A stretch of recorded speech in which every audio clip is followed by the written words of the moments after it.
Hello everybody. Welcome to the stream. My name is Moy Mythical. I hope everybody had a great and safe weekend. And I say that because I know that there was a very unfortunate incident that happened this weekend. For those of you that don't know, and I only bring it up just to bring attention to it, and so everybody knows. But there was like a fatal mass shooting that occurred on Saturday, on August 1st, at an In-N-Out in Idaho. That was very, very intense. I saw some videos. If you guys haven't seen it, it's pretty intense to watch, but it's still just something just so you're aware of what's going on. There was about three dead, five were injured, but that still doesn't account for the individuals that were still there and had to endure the physical presence of being there, running around, just hearing those shots. Like that takes a toll on them, psychologically. Just imagine, like, you see these things online, you hear the news, you hear stories about it, but when it really happens and you're physically there, it's just something that is very intense. So prayers go out to all the families that were affected in the Idaho incident. So just wanted to make sure we addressed it really quick. But for today, just wanted to talk about, something a little bit different. So we always wonder, what describes or what defines a rough neighborhood? So like textbook wise, it's not really just the crime, it's the systemic neglect, like the high unemployment, the lack of basic infrastructure, poor policing, and zero economic opportunities. These are the things that really create a rough neighborhood, because people will still try to adapt, and people will still try to kind of like, create means in any way. So which brings us to the topic of today's video. So for today's video, let me switch that up. Oh, what's going on right here? Okay, there it goes. For today's video, it's brought to you by Project Happiness, which is kind of a ironic name for today's video. And it's titled "Inside the World's Most Dangerous City: Living or Dying in Coptown." So we want to just kind of dive in and just kind of see what the stories are behind this. I always think it's really interesting to visit different areas and just kind of just tap into what their day-to-day activities are. I always say it's like, for us and as individuals, we know our day-to-day and we know what we know, right? But what happens when we tap into someone else's life and other views? It really puts things into a different perspective. Without further ado, why don't we just get right into it, and let's play the video. Let me know if the video is too loud or anything like that. Look at that, it's already getting intense. It's already getting intense. This stick. Crystal meth? Yeah. Yes.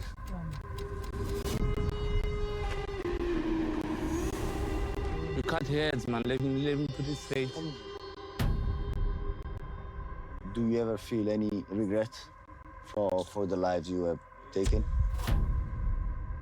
When I'm sober, I can say so. Thank you. About them. What do you think? You glitched a bit, yeah, I saw But that. if that was my brother killed like that, Ooh, his brother killed a little bit. that's why I smoke drugs to go and kill people. What is the one that you sell the most? Mendrix. I can hear you.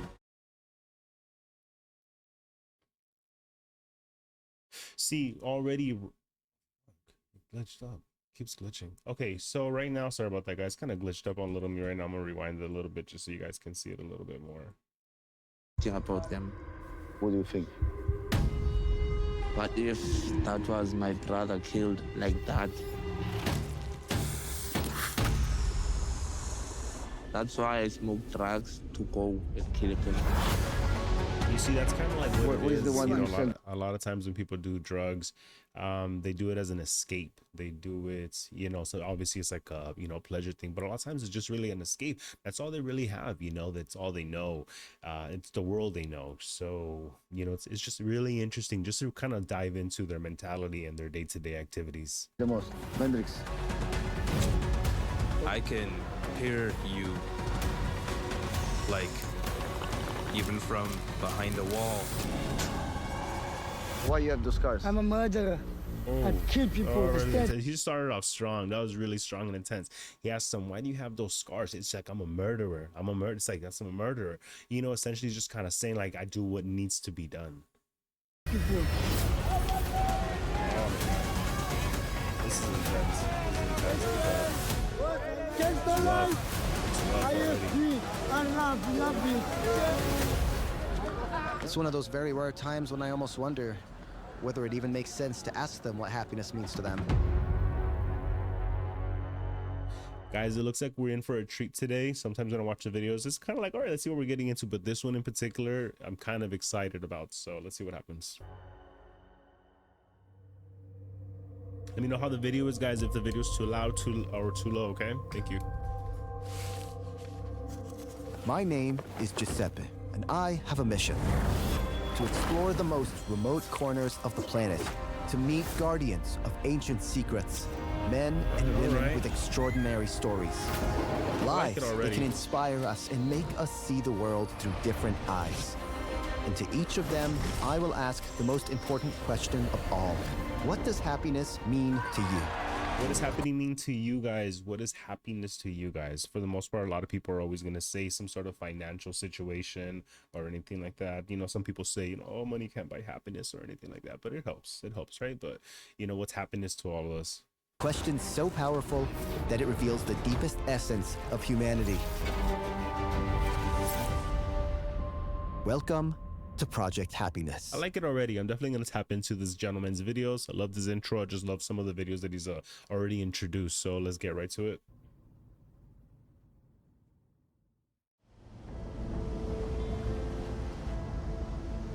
White beaches, Table Mountain slicing the horizon, and turquoise sea. This is Postcard Cape Town, crowned the best city in the world. Cape Town. Meanwhile, this is Cape Town, Damn, ranked guys. as one of the most Guys are bad dangerous boys cities right here. on the planet. Here, the state doesn't come in. Violence is the Birria, only law. Today we'll I wonder cross what they that call it. invisible You know, line birria is a very popular dish. I wonder what they call it. drawn by apartheid that separates people by skin color, those living in paradise from those fighting to survive in hell. And it's so funny because no matter where you live, no matter what part of the world or anything, like, you know, we all have those rough part of towns. Like, you know, those rough, like, you know, where it gets really intense, and then you know where it's like the safe zone. You know, the white people, when they come into our country, they divided us. They're using a rule that was actually called divided rule. Once you are dividing the people, it's easy to manage them. Because when they are together, they will be against you. But let me ask you something. How many white friends do you have?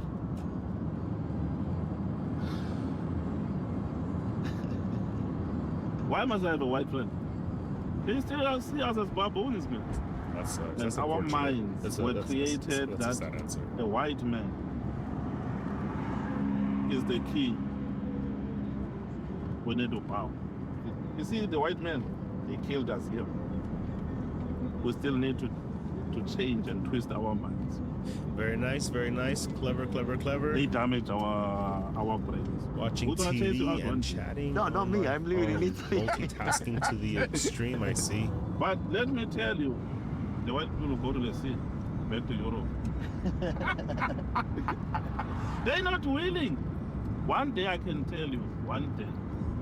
The driver's words don't surprise me. In fact, ever since I arrived, there's been an unease that won't leave me. Here, being white means carrying a history of privilege and injustice. I didn't even think Even about if you didn't write it, you still feel it weighing on your skin. But to truly grasp where we're about to go, we need to understand what the townships are. The ghettos far from the center aren't there by chance. They're the result of a precise plan. Exclude, separate, control. In the early 1900s, a plague in Cape Town was the pretext. The authorities moved the black population out of the city, creating the first official township. Then, in 1948, apartheid arrived, and racial segregation became law. Entire neighborhoods were demolished, and whole communities pushed to the outskirts, in places like Langa, Guguletu, or Khayelitsha. In 1991, apartheid officially ends. But today, Cape Town is still divided like back then. Rich whites in the center, and poor blacks, ghettoized in the townships far from everything. See, that's the unfortunate part. They started desegregation, some time ago, and then they just kind of let them be in. And like I said, they probably didn't have the correct infrastructure. They didn't have, proper economic support. They probably focused it all on the nice part of town, and they didn't help them out at all. So these individuals were forced to find other means of, income and whatever it is to do just to survive. So the question is like, are they, I mean, there's like bad people, but then sometimes some people are just doing what they feel is needed and what they can only do.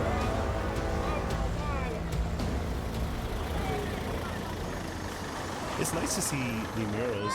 It's nice to see that, that's cool. Art. There's art everywhere, people. Block There's art 10, 9, everywhere. 8, 7, 6, as far as the eye can see. All these structures, which might look like warehouses, were actually dormitories. Around the 1970s, the government built them to pack in as many workers as possible. We're talking about black workers, really, who lived in extreme conditions. There were no bathrooms or kitchens, only uncomfortable beds where dozens upon dozens of workers lived. There were only 2 doors, so the police could carry out effective raids, letting no one out and stopping them from escaping. Conditions that were really hard to accept, above all because they were forbidden to bring their wives into the blocks. But many of them pulled it off with some cunning, having their wives dress as men and managing to get them inside so they could live together, hiding them. This, however, That's caused the opposite unfortunate. effect of what the government wanted. The government wanted to stop births among black people. But the exact Why is it always, it's always like a race thing? That's always like the thing that trips me out. Like, why is it always like a race thing? Like, everyone's just like still like a human being, the human race. I never understood that. Like, it just doesn't make sense, because even in your own race, like if you want to make it like a racial thing, even in your own race, like I'm Hispanic and I know some pretty fucking piece of shit Hispanic people, and that's like the same thing. And I'm pretty sure in any other race, whether it's white, Chinese, or whatever it is, you have your bad mixes. There's just bad mixes everywhere. It's not a race thing, it's a people thing. opposite happened, and follow this reasoning, because inside these blocks there was absolutely no privacy. So everyone had sex with their partner practically in front of everyone, even in front of children who learn far too early how to relate to the other sex. And birth shot through the roof, and believe it or not, these neighborhoods, the townships, were populated exactly like that. Clothes out to dry.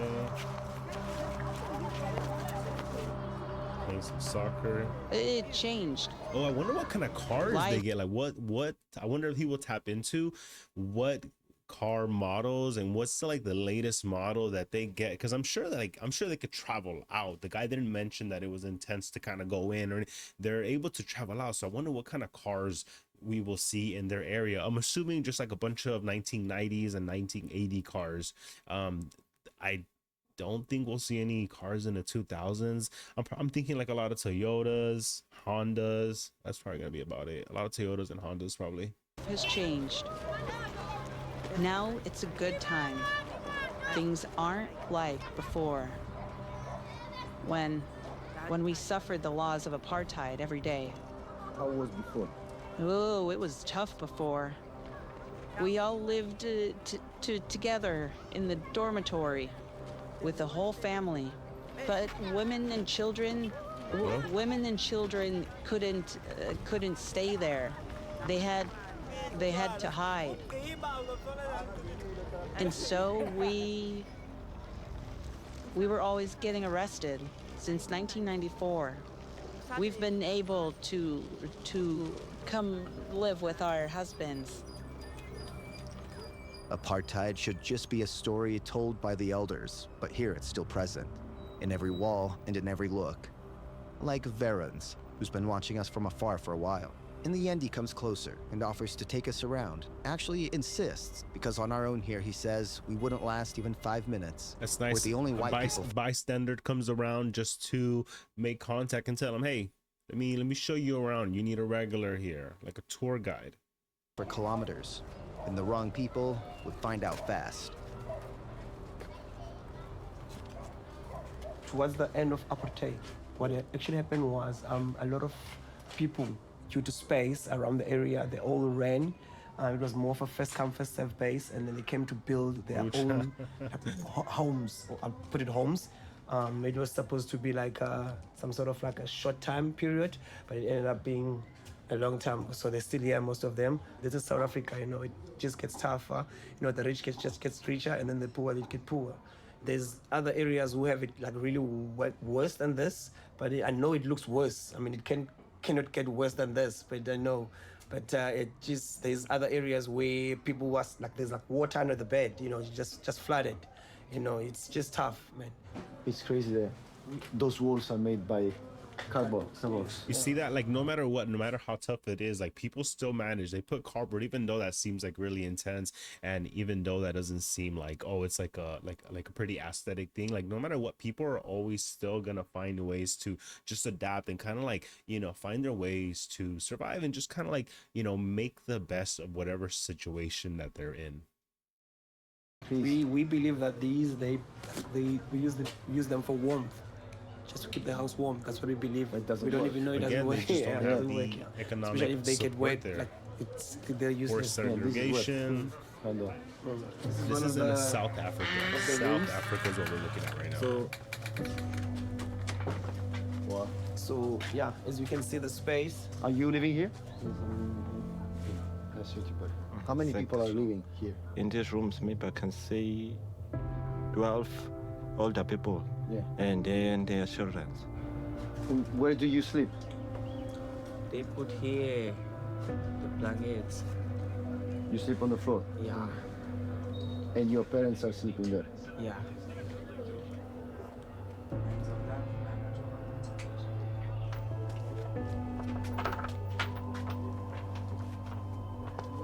We're not safe here. The only advantage is that we don't pay rent here. But it's not safe here at all. Rain gets into the room, everything gets wet. Oh, that sucks. I mean, nobody should be living like this. No human being is allowed to be staying in an environment like this, where there's like tiny space, like in this, it's like the 21st century nowadays. Nobody should be staying like this, but there are areas in South Africa where people are still staying, like back in the olden days where it was apartheid. It's like apartheid to them, like now it's starting. And it shouldn't be like that. I mean, there's kids, there's whatever. I mean, what message are we sending to the kids, the young ones? I don't see anybody should be staying like this. It's not human. It's not human. It's like a little heater there. You saw the little heater? There's a little heater there. Sorry. Oh, there must be a passage The from the distance hallway. from one He just house crossed by. to another is incredible. They're built very close to each other. And of course, people here try to build a life however they can. They put up these makeshift steel metal houses that actually serve a double purpose. Let's put it that way. Because on one hand, people are looking for a place to live, to raise their children. On the other hand, gangs use the sort of mesas created between one house and another to try to make the police's job harder when they have to run or when they have to hide. So these houses are actually perfect for them to create a maze that's really hard to get out of. In here, people like Varane are called the lucky ones, because he's one of the few who managed to get out of criminal gangs alive. Inside one of these metal boxes, his old companions are hiding. And from here, they supply the neighborhood with Mandrax, the most widespread drug in the townships. A lethal mix of methaqualone and tranquilizers that they call the happiness pill. A name that sounds like a mockery pill. because after a few moments of euphoria, it leaves only apathy, violence, and addiction. What is the one that you sell the most? Met? This one. This the one? Mendrix, yes. Mendrix. Oh, yeah. Yeah, wait, so to see I stop. So I must not. I don't say Yeah, because we sell 24/7. Yeah. There's no closing time. You mean everything I run like a chain in my head. I made that out of glass. It's like broken. That's I look at you, I say, this a thing broken I bottle want. that they have right there. I rub it with my mouth, my brother. For you, I have a pistol on me. I don't even have a pistol. I mouth the pistol because everything comes sharp out. It's getting a bit heated because, well, the guys are smoking. You can see it in the way they talk, the way they express themselves. They've gotten more aggressive, the guy told us. It'll take me a second to strip you of everything you've got and take it. So I think it's getting a bit too hot. And it's time to know when to fold our tents, so At the right Yeah, bro, moment, you we gotta say call it. goodbye so You as gotta not to call it. offend them and we leave. You don't wanna make it like Boost my obvious senses. that you're leaving like I that. can hear you, like, even from behind the wall, from far away. At night, I can hear you. What would you do? I'm on alert to go steal and do things, you know. Dude, see, he's telling him like, dude, like the way it is here, the infrastructure, I can hear you, and if I hear you, I'm just gonna go out and just steal from you really fast. Yeah, let's look at that scene right there. That's all right. That scene right there just says like so many words, says so many stories. You know, that's like a crack pipe essentially right there. And this is what their day to day is like. When you're talking about these drugs, most of the women, they end up selling their bodies just for smoke, for stuff. Thank you. It is what they are doing. I had a little help with the setup and everything. A lot of help actually. Shout out to Jamie for the help. Actually, can't take all the credit. Let's take a breath after this intense story, because I want to share some wonderful news with you all.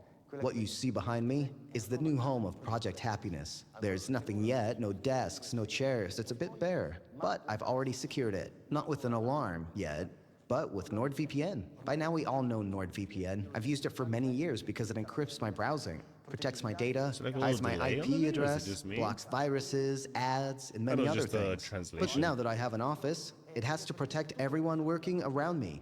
And so with a single subscription, NordVPN protects up to 10 devices. Perfect for the whole team. You can use it for your family, for your friends, for everyone you care about. Because a single subscription that costs a few euros can protect you from damage worth much more. As always, you can scan this QR code or click the link in the description to try NordVPN with a special offer. And if you're not satisfied, you have 30 days to change your mind. And now, let's get back to the video. Yeah, please. I have people watching. Sorry, Mr. Beast. Word that some white guys with cameras are in town spreads quickly, and some members of a gang politely come to check what we're doing. We are making a documentary about gangsterism here in sorry, what?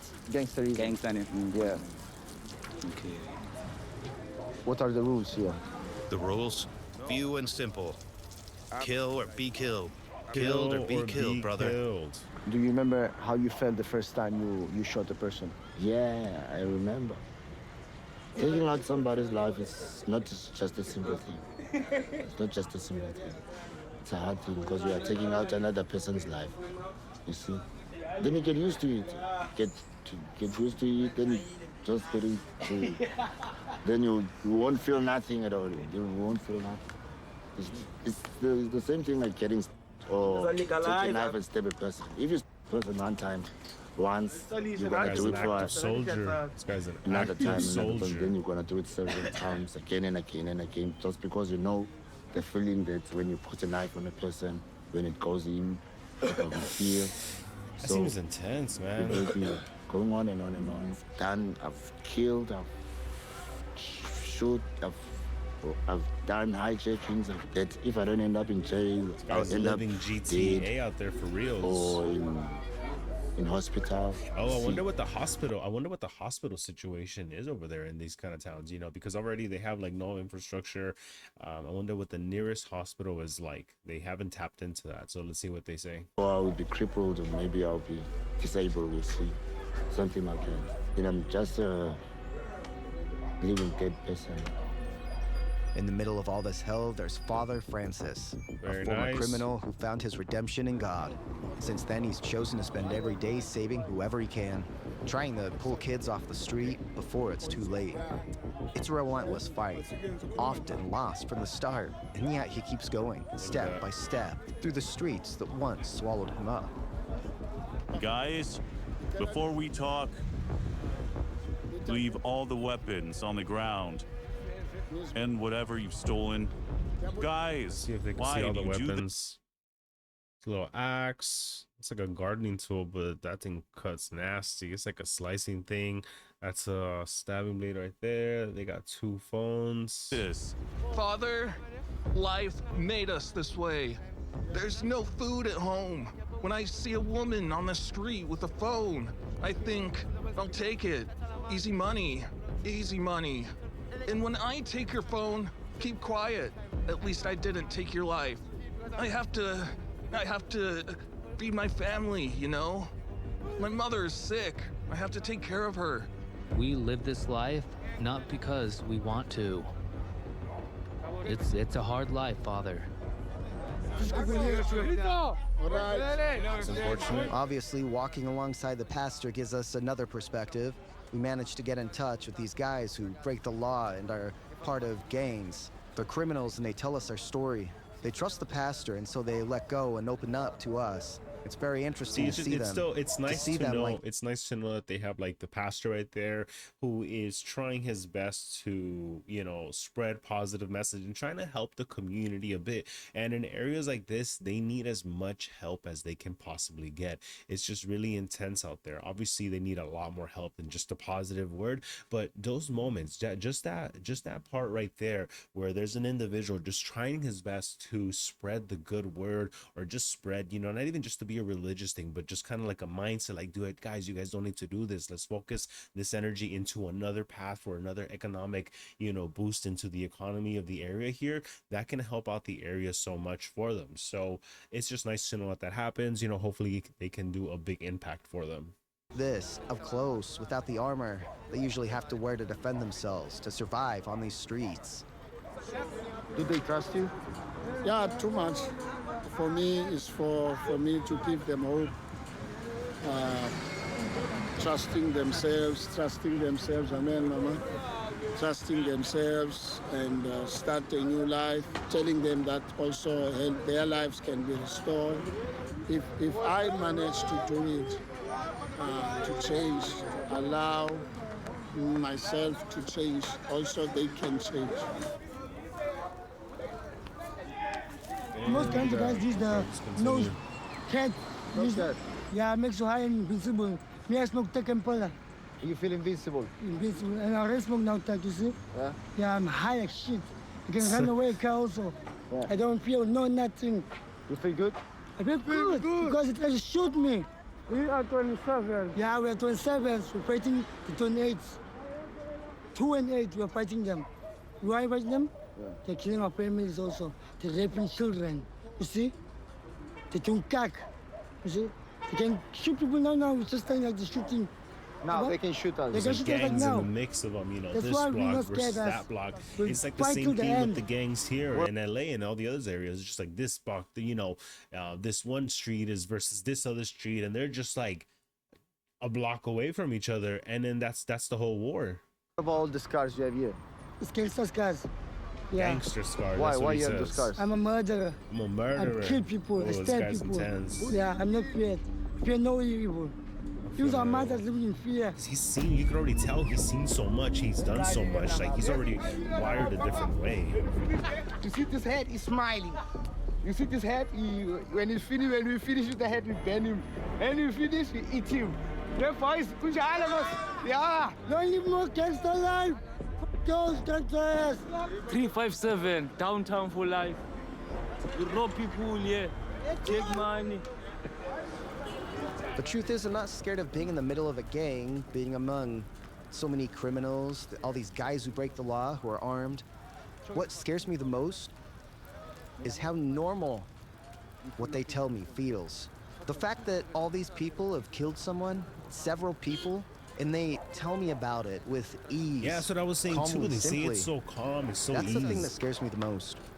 Because everyone I'm meeting is someone who has taken another person's life. But here, it's normal.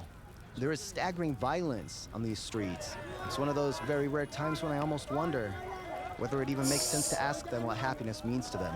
Obviously, it's a moment of discouragement. He's kind of like trying to scare that guy a little bit. Because even here, it matters to learn from them what their understanding is, their idea of happiness. But when you listen to these stories with not a shred of hope, you end up saying, what is happiness here?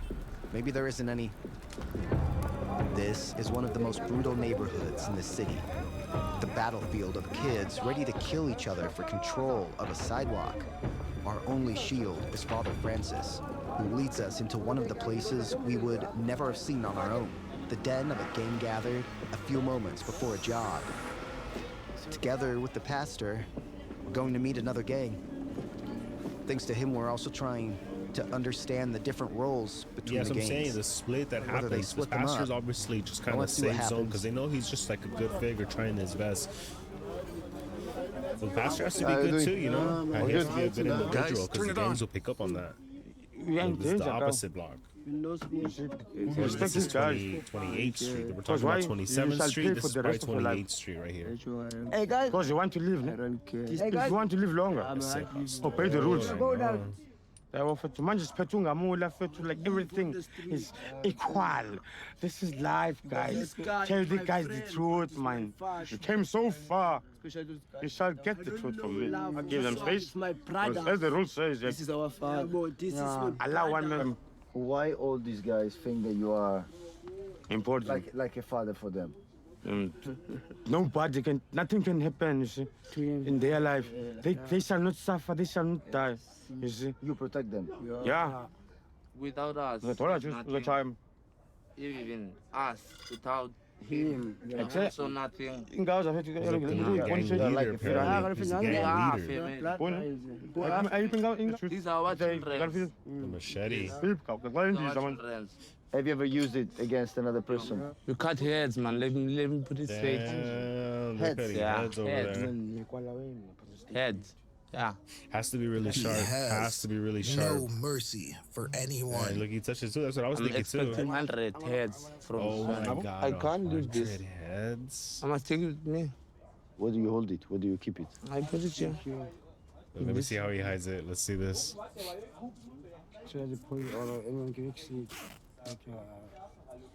Dangerous. You gotta be careful with that. Oh, concealed weapon, man. Concealed weapon. No one can see. That's how heavy. I carry a pocket knife for work sometimes. Can you tell? This is a whole other thing. When a person comes, just And then he just whips it out. Yeah. Just important. I wonder how it is for him, like in the real scenario where he's he's in danger. He's like, he just kind of whips it out. You know, that's pretty intense. Yeah, that's on you. You're nothing.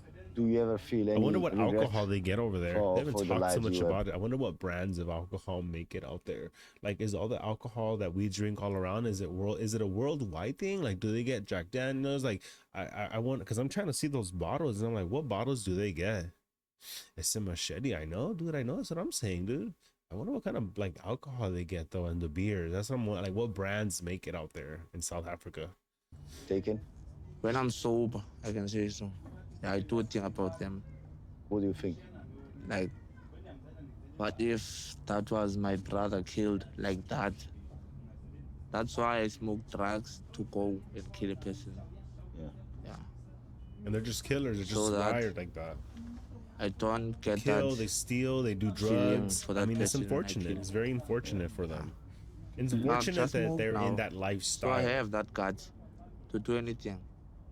Even if someone can come and shoot me, I would be afraid when it comes there. No. I will try by all means to defend myself. But if it doesn't happen, I die. Yeah. What's the value of your life? Because you told me, if I die, I die. It seems like it doesn't matter if you die. I've killed many people also. Yeah. So I'm not expecting that I'm gonna live a long life. No. I can't tell myself. How old are you now? I'm 26 years. And he How says it long with do so you much think sadness you too. could You live? know, you could hear it in his voice. I You can't see it, and guess, it's just if the way you he could guess. expresses Maybe it himself. Like for he's 35. Do you think that he's life... not proud of it. He just feels like, damn, it's like it's what I do, man. It's like I'm a killer. I don't think I'm gonna be living that long for myself either. He understands that he's in that kill world, kill or be killed, as the guy said earlier, and he knows any moment. He knows like it could be like he probably wakes up every morning like, dude, like I just don't know what today's gonna be like. Life is never certain for anybody, but for individuals in this area, especially for those gang areas, when they live like that, like they live in the war zone. Like we may pass it and we may just kind of cross paths, or maybe a danger individual kind of passes us every day and we don't even know it. But the individuals that live right there, dude, like it's just like kill or be killed. They don't even know. They wake up every morning, they're like, okay, let's go, let's do it. Walk out the door. And it's just like that. You like I said, you don't even know if that day could be his last day of his life. He just goes ready. He probably for sure never leaves the house without that machete.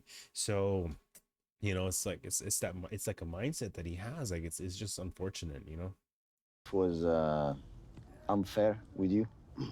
It's unfair. I don't feel like. It's unfair. Salute the boss. Salute him. Everyone salute him. Salute him. Just stand up. You wanna stay here? Yeah, stay inside. Stay inside, Hey, bro, chill. Like, he looks worried. I wouldn't even know what to do. He's a full pistol, bro. You can see it right Our there. big boss is here now. We praise him. We don't follow you. We praise him. Our Godfather.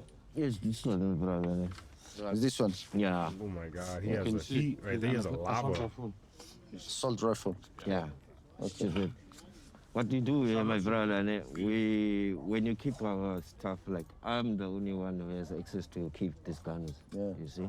It seems that here it's normal to fight for your life, to kill each other. It's like a war. Yeah, this is Kuguleti, my brother. There are groups and groups of gangsters, you see, my brother. So for that group, for your group to be bigger, you have to have someone. It was a way for me to put myself at the top. And he's the leader. He's the gang leader. Would you So he be probably has ready crazy war stories on him. to take other lives to get to the top. It's just nothing. It's that is nothing the to only him. way I Dude, can it's get like, to no, the we top, killed my him. brother. We killed him. I have Because to there's fight like for there's my not that peace. much policing so much So in I that am zone. ready to die for what I want, my brother. Yeah. But once you fought all your life to get to the top, and then you can be killed in 1 second. In 1 second. Even See, if that's now, like, my see what I brother, was I saying don't know earlier. if Like you're any day can be their last day in those areas. Here, I come out here, the police come here. I have to shoot and run away. What if they shoot me dead? So we shoot them. That's the end of the story for me. Every day you have to fight for your life. So you cannot be relaxed, not even for 1 minute. What does it mean here? Being afraid, being scared. Are you scared, afraid? My brother, in this life that I'm living, I cannot afford to be afraid. Yeah. Because once I get afraid, that's my weakness.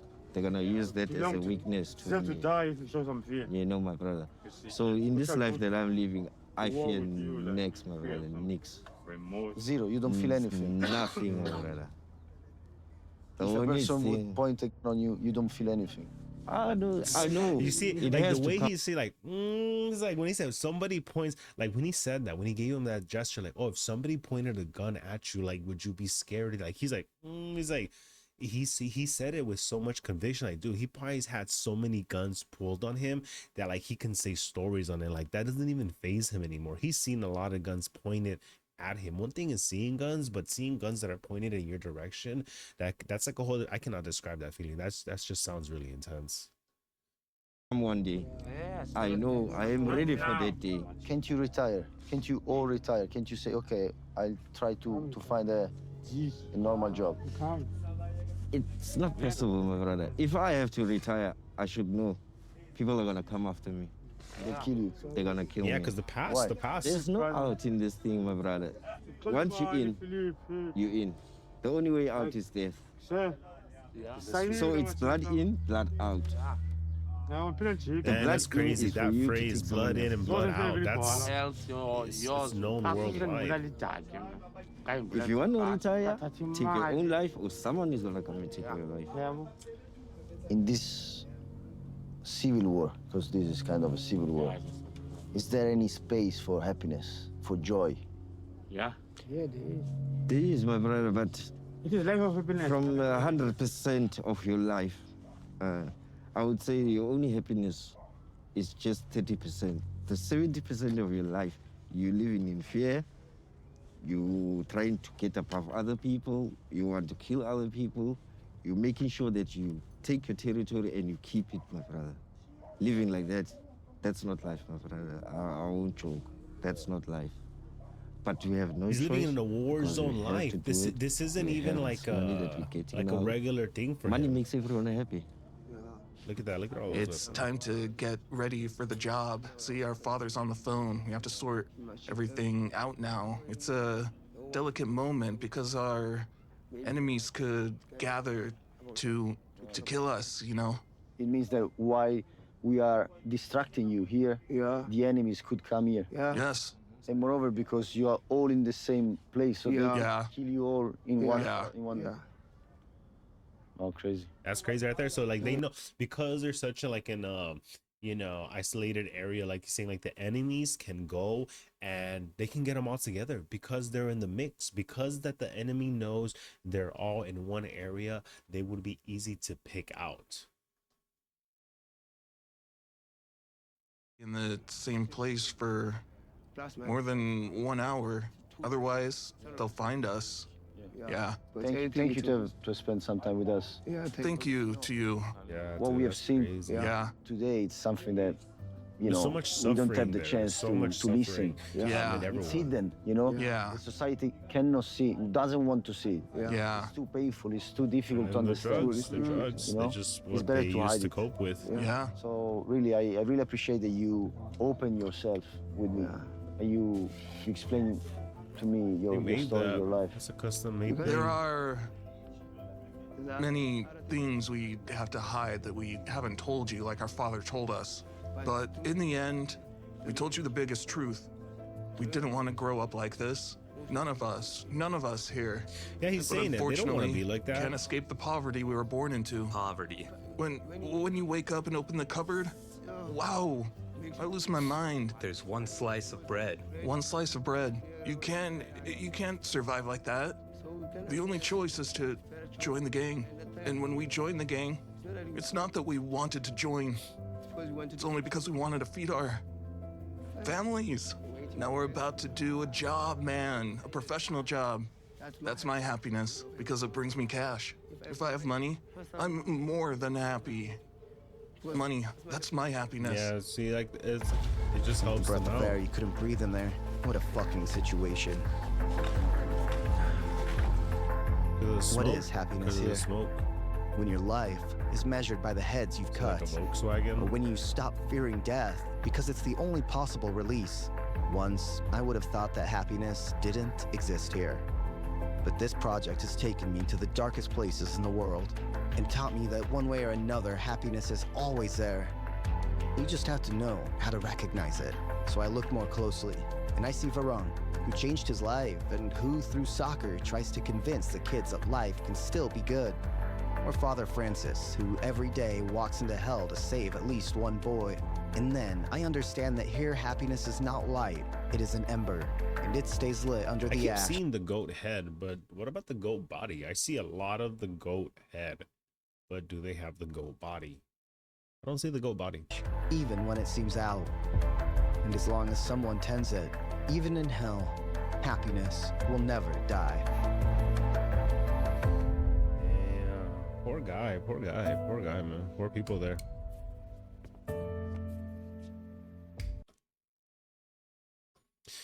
Yeah, that was really intense. That was like an intense video just because there was so much emotion. There was so much violence that they were describing that they have to go through, that they feel that they have to do. And in those areas, they always ask, oh, can you fix these areas? And it's not like about just arresting the whole community, because that would just arrest so many people unnecessary. Like what the place needs is like a lot of help. They'll need to build actual schools and business and give opportunity to people in these areas. Just imagine like people see these individuals like gangs, but look at the design, look at the place that was built. It was built like a trap, like over 60 years ago for these individuals and this place. And it's just really unfortunate. There were forced segregation there, and they weren't giving any resources at all. I didn't hear too much conversation about the water situation, so they probably get cool water, I guess. I don't know. They didn't bring it up. If it was a really big thing like the other videos that we had seen, they probably would have said something like that. But again, guys, we just don't really know how it is for a lot of people out there. You know, prayers go out to the families there, and you know, we wish them the best opportunity, and that, you know, they get the proper support there. It's not like just over policing, just arresting everybody from left to right. Like, no, let's show people a different way. Let's show them, you know, opportunity. Let's give them, you know, the proper support, the support system. You heard the individuals there. They felt like, dude, this is all I know. This is all I can, like, I wake up and this is like all I can do. You know, it would take some time to build that infrastructure, but you know, we always see what we can do. But thank you guys for watching so much. I really appreciate it. Today's video was really interesting to me. It just meant something to me, just kind of seeing all that. Like, I don't know, it was just really interesting to watch.